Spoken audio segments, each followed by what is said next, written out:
ఆరుగాలం కష్టపడ్డారు. నీటి సమస్య, ఎరువుల సమస్య ఉన్న వ్యవసాయాన్నే నమ్ముకున్నారు. తీరా పంట చేతికి వచ్చే సమయానికి ప్రకృతి కన్నెర్ర చేసింది. అంతే, అరటి చెట్లు నేలకూలాయి. రైతుల ఆవేదనకు పరిష్కారం చెప్పాల్సిన కూటమి నేతలు మీరే పరిష్కారం చెప్పండి అంటూ చేతులెత్తేస్తే ఆ రైతులు ఇంకెవరిని నమ్మాలి? అన్నదాతలకు అండగా నిలవాల్సిన కూటమి నేతలు బాధ్యతలు తప్పించుకుంటున్నారా? Let's watch the story. YSR జిల్లాలోని పులివెందుల నియోజకవర్గంలో అరటి రైతుల పరిస్థితి రోజు రోజుకి దారుణంగా మారుతోంది. గత 2 ఏళ్లలో వరుసగా 3 సార్లు గాలివానలు దాడి చేయడంతో వేలాది ఎకరాల్లో అరటి తోటలు నేలమట్టమయ్యాయి. పంట పూర్తిగా దెబ్బతిన్నా రైతులకు కూటమి ప్రభుత్వం నుంచి సరైన పరిహారం అందలేదు. కనీసం ఇన్పుట్ సబ్సిడీ కూడా ఇవ్వలేదు చంద్రబాబు సర్కారు. ఇదిలా ఉంటే పంటల బీమా కోసం అవసరమైన విండ్ అసెస్మెంట్ యంత్రాలు కూడా సరిగ్గా పనిచేయకపోవడంతో రైతులు బీమా ప్రయోజనాలు కూడా పొందలేకపోతున్నారు. ప్రకృతి విపత్తుతో ఒకవైపు నష్టం, ప్రభుత్వ నిర్లక్ష్యంతో మరోవైపు ఇబ్బందుల మధ్య అరటి రైతుల జీవితం సంక్షోభంలో పడింది.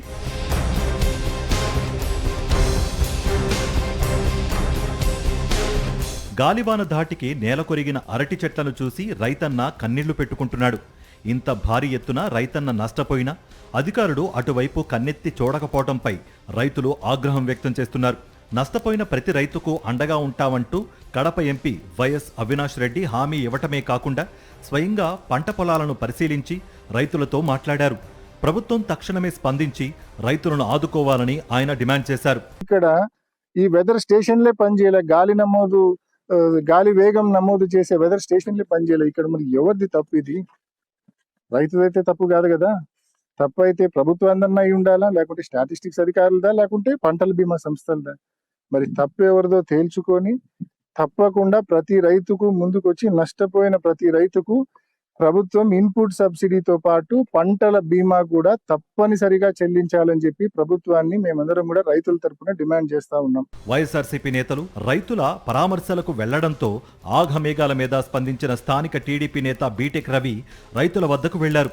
రైతులకు అండగా ఉంటామనో లేక నష్టపోయిన పంటకు పరిహారం అందిస్తామనో హామీ ఇవ్వకుండా ప్రభుత్వం ఏమీ చేయడం లేదు, ఇక పరిష్కారం ఏమిటో మీరే చెప్పండి అంటూ తిరిగి రైతులనే అడిగారు. ఈ సంవత్సరం పడిపోతాయి. ఈ పొద్దు మీ ఊరు పడతాయి, రేపు తాతిరెడ్డిపల్లె పడుతుంది, రేపు ఇంకోసాడ పడుతుంది. ఇంకా మీ అన్న కొండ ప్రాంతాలే 2 తట్టుకునే. మాదంతా అయితే మేమంతా అరటేస్తాను. ఇప్పుడు మాదంతా ఒక ప్లెయిన్ ల్యాండ్, మా మండలం అంతా. దీనికి ఏమన్నా మీరు ఆలోచన చేశారా? దీనికి ఇది నివారించడానికి మీ దగ్గర ఏదన్నా ఒక ఐడియా కానీ మార్గం ఏదన్నా ఉందే? బీటెక్ రవి కామెంట్స్ తో రైతులు కంగుతిన్నారు. రైతుల సమస్యలకు పరిష్కారం చూపించాల్సిన నాయకుడే రైతులనే పరిష్కారం అడగటమేంటని వారు ప్రశ్నిస్తున్నారు. గత 2 ఏళ్లుగా ప్రతిసారి అరటి పంట నేలకూలినప్పుడు తూతూ మంత్రంగా పరిశీలనకు రావడం తప్పితే రైతును ఆర్థికంగా ఆదుకునేందుకు చేసిందేమీ లేదంటూ బీటెక్ రవిపై రైతులు మండిపడుతున్నారు. వైఎస్ జగన్ ముఖ్యమంత్రిగా ఉన్న సమయంలో గాలివాన్లకు నష్టపోయిన అరటి రైతులకు పంట బీమా అందించారు, ఇన్పుట్ సబ్సిడీ ఇచ్చారు, పండిన అరటికి గిట్టుబాటు ధర కల్పించారు. అంతేకాదు పులివెందుల అరటిని విదేశాలకు ఎగుమతి చేసే స్థాయికి తీసుకువెళ్లారు. అరటి రైతుల కోసం కోల్డ్ స్టోరేజీ, ప్రాసెసింగ్ యూనిట్ కూడా ఏర్పాటు చేశారు. కానీ ప్రస్తుతం ఆ యూనిట్ని సరిగ్గా నిర్వహించలేక మూతపడే పరిస్థితి వచ్చిందని రైతులు ఆరోపిస్తున్నారు.